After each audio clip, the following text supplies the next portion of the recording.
Oi pessoal, tudo bom? É um prazer estar aqui com vocês. Eu vim para te dar uma dica. Meu nome é Alexander Augusto, sou professor de Processo Civil e de Direito Administrativo.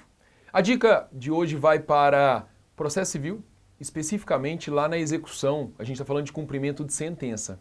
Eu quero te mostrar um detalhezinho. Vem aqui comigo. Olha só, na nossa tela eu quero te mostrar um detalhe bem bacana. Quando a gente fala de execução, eu parto da ideia que eu tenho um título executivo. Tem um título executivo, com obrigação certa, líquida e exigível. Esse título pode ser judicial ou extrajudicial, mas especificamente, eu quero te mostrar os tipos de execução aqui. Eu quero falar para você que se estivermos diante de uma execução de obrigação de fazer, não fazer, ou até mesmo de entregar uma coisa diversa de dinheiro,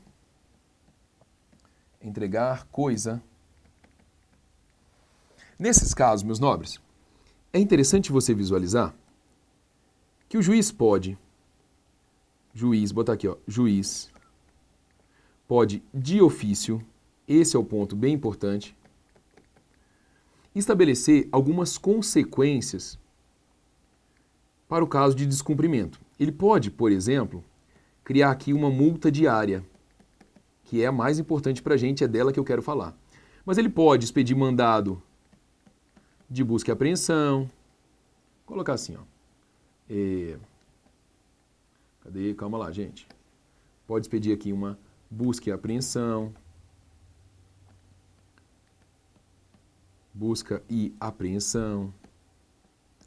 Ele pode expedir um mandado de interdição de um estabelecimento. Mas o que eu quero falar com vocês aqui, a dica, é especificamente sobre essa multa. Essa multa, eu vou enfatizar para você que ela é fixada ou ela pode também ser alterada de ofício. E o ponto que é muitíssimo importante para você levar para a sua prova é que o STJ firmou a orientação de que essa multa ela só incide, presta atenção, após a intimação pessoal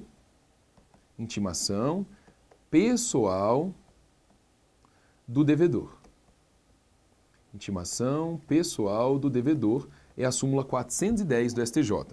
Então, vou marcar para você que nós temos que ter aqui a intimação pessoal do devedor para a incidência dessa multa nas obrigações de fazer e não fazer.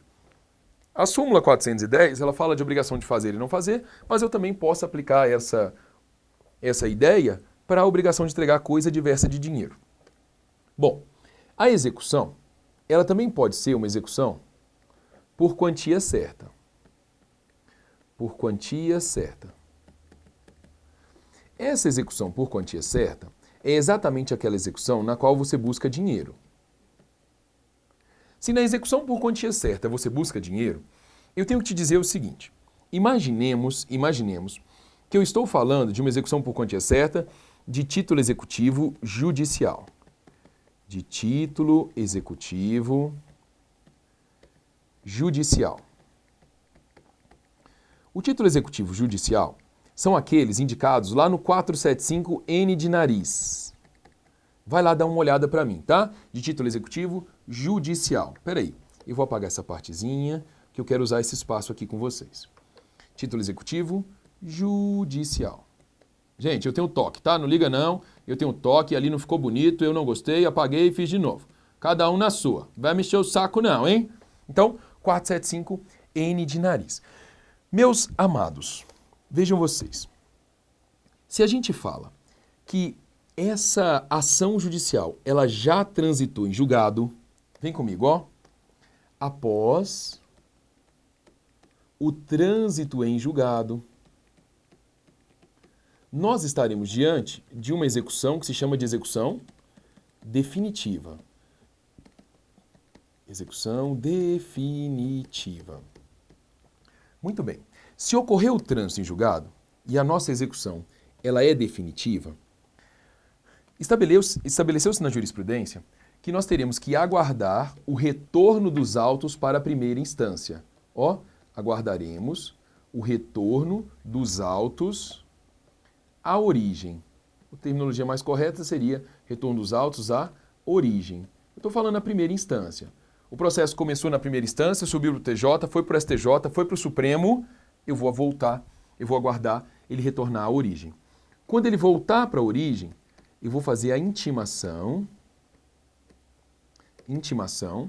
na pessoa do advogado, intimação do advogado para pagamento, vou abreviar, tá? Pagamento voluntário, espontâneo, em 15 dias.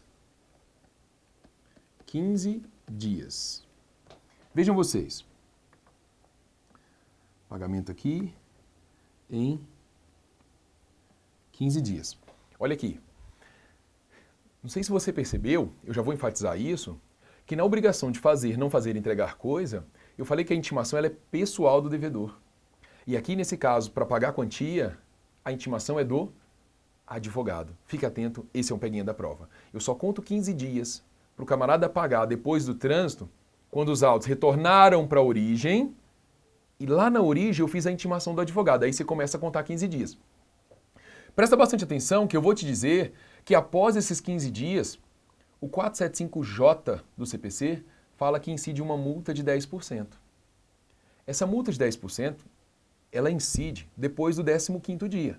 Então, mesmo que o devedor vá lá no 16º e efetue o pagamento, ele tem que incluir o valor da multa. Volta comigo. Olha lá.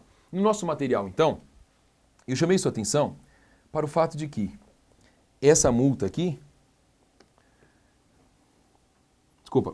esse prazo para pagamento, ele se dá após a intimação do advogado. E aí eu vinha dizendo para você no vídeo, intimação do advogado para pagamento voluntário em 15 dias. Após os 15 dias, após os 15 dias, nós vamos incluir, incide, multa de 10%. E é uma multa de 10% sobre o montante da dívida. Então esse montante, ele engloba aqui o principal.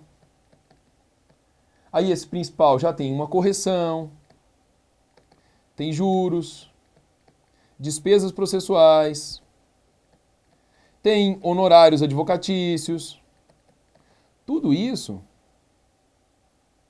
sobre tudo isso, você joga 10%. Muito bem.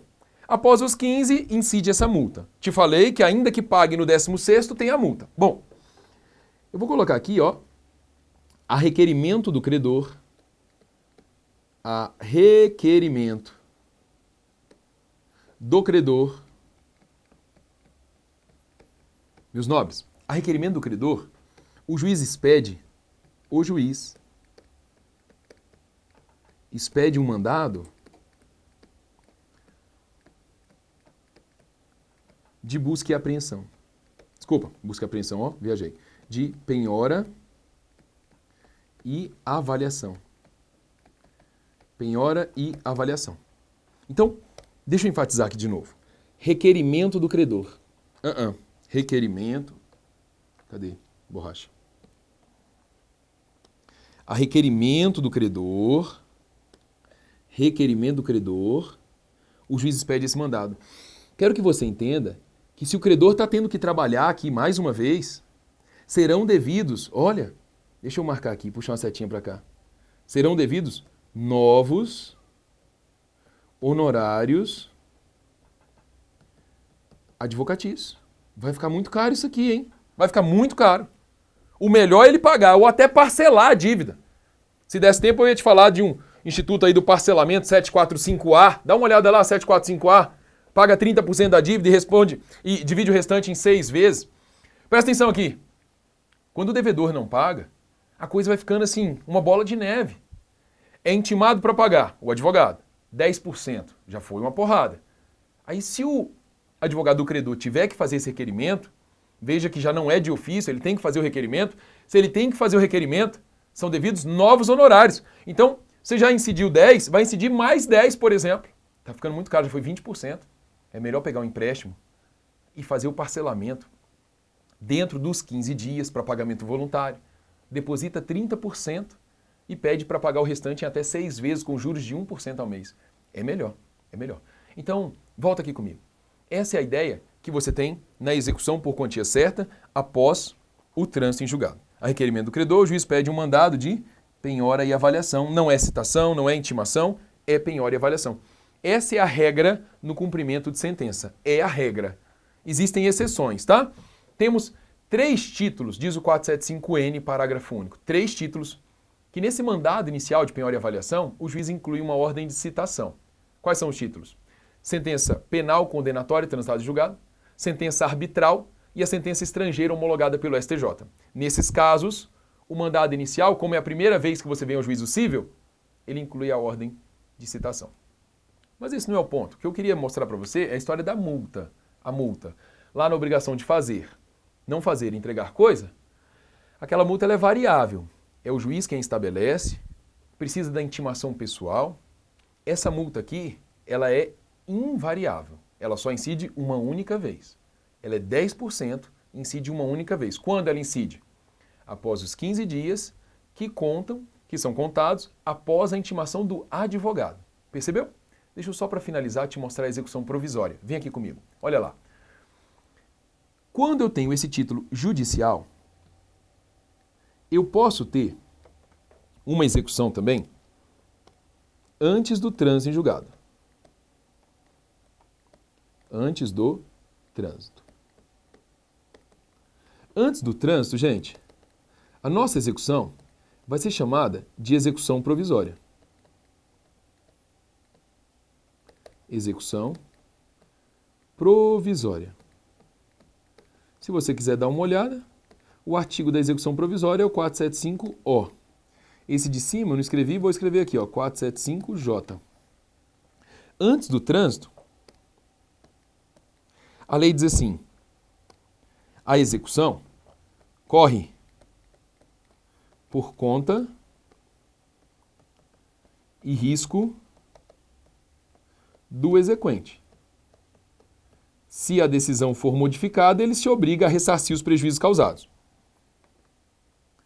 Então, corre por conta e risco do exequente. Quando eu estabeleço que corre por conta e risco do exequente, eu estou dizendo, diz a jurisprudência do STJ, que não incide, ó, não incide a multa dos 10%, você não pode cobrar essa multa, e também não incide honorários advocatícios. Então, saiba isso. É algo bem importante você visualizar que existem, né, 2 tipos de execução aqui, ó. Fazer, não fazer, entregar coisa ou por quantia. Quando é para fazer, não fazer ou entregar coisa, a multa depende de intimação pessoal. Quando é por quantia, depende da intimação do advogado. Antes do trânsito é uma coisa, execução provisória, não tem multa, não tem honorários. Após o trânsito, tem multa e tem honorários. Essa é uma dica rápida. Espero que você tenha compreendido. Qualquer dúvida ou qualquer coisa que eu possa te ajudar, eu estou à sua disposição. Facebook, adiciona lá, Alexander Augusto ou Prof. Alexander Augusto. Um grande abraço, fiquem com Deus, até mais. Tchau!